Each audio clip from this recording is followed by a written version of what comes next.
ஈஸ்வரர் காத்தால ஒரு இடத்துல இருப்பாராம், மத்தியானம் ஒரு இடத்துல சாப்பிடுவாராம், சாயங்காலம் விஷாலாட்சி சன்னதியில் இருப்பாராம். இப்படி ஒவ்வொரு இடத்துல இருக்கும்போது மணிகர்ணிகா கட்டம் பின்னாடி பாசுபதேஸ்வர சன்னதின்னு ஒன்று இருக்கு, இன்னைக்கும் காசியில் இருக்கு.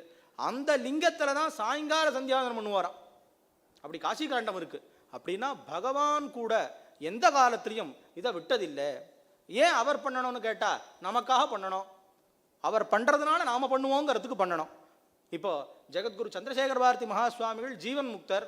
இன்னும் அவ பீட்டத்தில் இருக்க இத்தனை மகான்களும் நித்தியம் அந்த நேரம் ஆயிடுத்துன்னா மாறாம சந்திரமௌலீஸ்வர பூஜை பண்றதுக்கு ஒரே காரணம் என்னன்னு கேட்டாக்கா, நாம் அந்த பூஜையில் இருக்கிற ஸ்ரத்தையை விட்டுக்கப்படாது, பூஜைங்கிறது ஒன்று பண்ணணும். அதனால தான் ஒரு வச்சனம் சொல்றது உண்டு, இந்த பக்க கோடியில எது ராமேஸ்வரம் ஒருத்தர் உட்காண்டு சதா ராம ராம அப்படின்னு ஜபம் பண்ணிட்டு இருக்கார். யார்? காசியில பரமேஸ்வரன் ஒரு கோடியில கங்கையில ராமநாமன் ஜபம் பண்றார். அப்படின்னா என்ன அர்த்தம்? ஜபத்தை என்னைக்கும் விடக்கூடாது, ஜபம் முக்கியங்கிறத காமிக்கிறார். அதே இந்த பக்கம் ராமநாதர் ராமன் பூஜை பண்ணி காமிக்கிறார். அப்படின்னா என்ன அர்த்தம்? பூஜையும் விடப்படாது, ஜபத்தையும் விடப்படாதுன்னு இந்த ரெண்டு மூர்த்திகளும் காமிச்சுட்டே இருக்கா. அப்படி இருக்கிற காரணத்தினால நமக்குன்னு ஏற்பட்டதான இந்த கடமையான விஷயங்களை அவசியம் சொல்லித்தந்தே தீரணும்.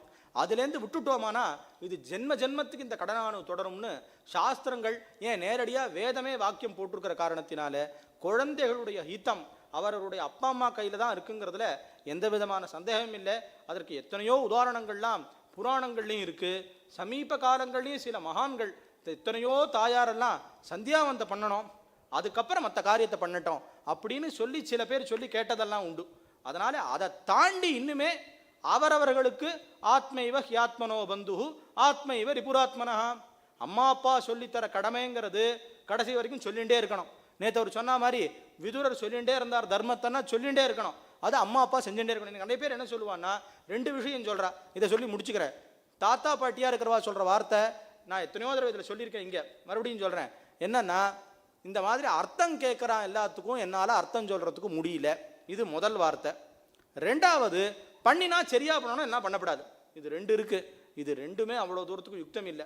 இப்போ ஒரு உதாரணம், எல்லாத்துக்கும் அர்த்தம் தெரிஞ்சுட்டு தான் பண்ணுவேன்னு சொன்னால் முடியாது. சின்ன குழந்தையா இருக்கும், அம்மா கொண்டு போய் ஊசி போட்டுட்டு வரா, அந்த இடத்துல அந்த அச்சு பதிஞ்சு விடுறது அம்மா ஊசியெல்லாம் போட்டா, நீ யாரை கேட்டு எனக்கு ஊசி போட்ட, நெட்டில் அதெல்லாம் என்னென்ன மருந்து என்ன கலந்துருக்குன்னு பார்த்து தான் நான் போட்டுப்பேன்னு குழந்தை சொல்ல முடியுமா? நாளைக்கு அது படித்து பெரிய ஆனதுக்கு அப்புறம் என்ன ஊசி போட்டிருக்கேன்னு இப்போல்லாம் நம்ம எந்த மருந்தாக இருந்தாலும் பார்க்குறோம். அம்மா நம்ம சௌக்கியத்துக்கு தான் பண்ணியிருப்பா, நம்புறதா இல்லையா? அந்த மாதிரி ஒவ்வொரு அம்மா அப்பாவும் நம்மளுடைய தர்ம விஷயங்களை குழந்தைகளுக்கு சொல்லி தரும்போது அர்த்தம் தெரிஞ்சு தான் சொல்லணும்னு இல்லை, சொல்லி பழகிடணும். அர்த்தம் தெரியும் போது மகத்துவம் ஏற்படும். ஓ, இதில் இவ்வளோ தத்துவம் இருக்கான்னு. ஆனால் ஆரம்பத்தில் சொல்லி பழகிடணும். இதில் இன்னொரு விஷயமும் சொல்கிறேன், நம்ம சம்பிரதாயத்தில் அர்த்தம் இல்லாத எந்த விஷயங்களும் இல்லை. பிரதி ஒன்றுக்கும் அர்த்தம் இருக்கு, எந்த கேள்விக்கும் அர்த்தம் இருக்கு. ஆனால் ஒன்றும் அந்த கேள்வி உண்மையான விடைய தெரிஞ்சுக்கிற கேள்வியா இருந்தால் எப்படி வேணா அதுக்கு பதில் வரும். இப்போ ஒருத்தர் இருக்கார், அவர்கிட்ட ஒரு விஷயத்தை பற்றி கேள்வி கேட்குறோம், அவருக்கு அதுக்கு பதில் தெரியல, புஸ்தகமும் பார்க்கலன்னு வச்சுக்கோங்களேன். கொஞ்ச நாள் கழித்து ஏதோ ஒரு இடத்துக்கு போகிறோம், தானா ஒருத்தர் ஒரு விஷயம் சொல்லுவார், கேள்விக்கு பதில் வந்துடும். கேள்வி ரெண்டு விதம், இதையும் அடியே நீங்கள் எத்தனையோ தடவை சொல்லியிருக்கேன். தத்வித்தி பிரணிபாத்தேன பரிப்பிரஷ்னேன சேவையா, சும்மா என்ன இருக்குன்னு தெரிஞ்சுக்கிறேங்கிற வாதமான கேள்வி பிரயோஜனம் இல்லை. இந்த கேள்வியை கேட்டு சந்தேகத்தை போக்கி அதை நான் அனுஷ்டிக்க முடிஞ்சால் அந்த கேள்வி வாஸ்தவமான கேள்வி.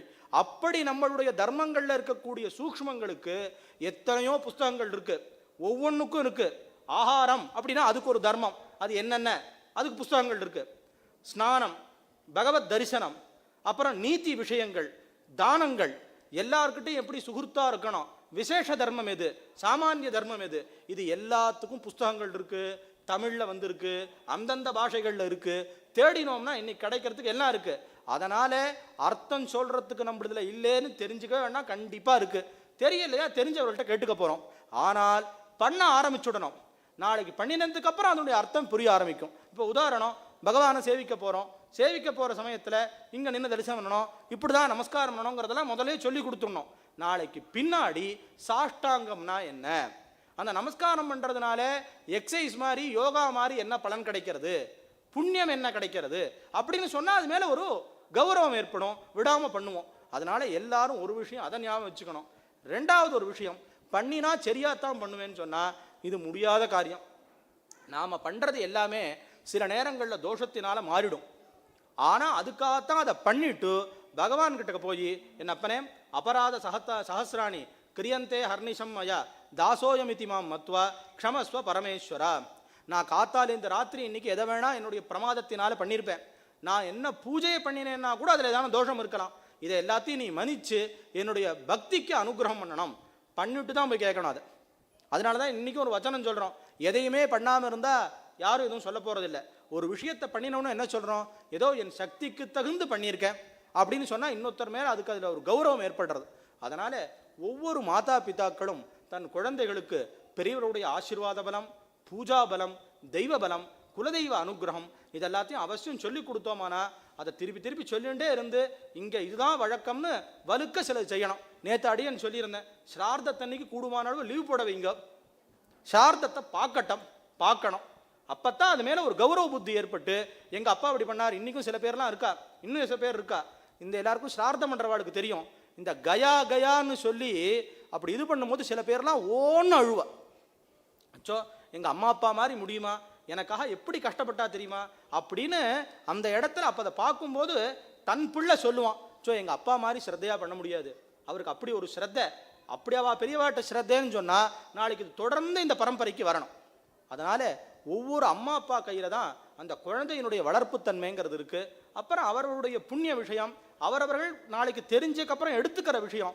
ஆனால் ஒன்று கண்டிப்பாக இதை சொல்லி வச்சுருந்தோன்னா ஏதான ஒரு காலத்தில் ஞாபகம் வந்தே தீரும். அப்படி வர நேரத்தில் இன்னும் பிடிச்சிக்க முடியும். ஆனால் சொல்லியே தரலேன்னு சொன்னால் ரொம்ப சிரமமாக போயிடும். அதனால் அதை எல்லாரும் அவசியம் ஞாபகம் வச்சுக்கணும். அதற்கெல்லாம் ஒரு முக்கியமான ஒரு விஷயமாக தான் இங்கே ஒரு 3-4 நாளாக ஜெகத்குருக்குள்ளருடையதான ஒரு ஸ்மரணபூர்வகமான இந்த விஷயம்